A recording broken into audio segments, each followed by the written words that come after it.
ወደ ኋላ አትዩ። አንድ በጣም አስገራሚ ቦታ ላሳያችሁ። እግዚአብሔር ከሆነ ጥፋት ከሆነ ውድቀት ከሆነ መሰበር እያወጣችሁ ከሆነ ወደ ኋላ አትዩ።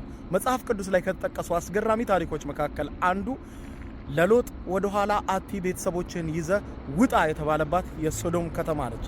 ከዛም ባለቤቱን አስከትሎ ከሶዶም ከተማ እየወጣ በነበረበት ሰዓት እግዚአብሔር የሶዶምና ገሞራ ላይ እሳትና ዲን አዝንቦ ከተማዋን ሲያጠፋ የተባለችውን ትታ ያልተባለችውን ያደረገችው የሎጥ ሚስት ወደ ኋላ ዞራ የሶዶምን ከተማ ተመለከተች።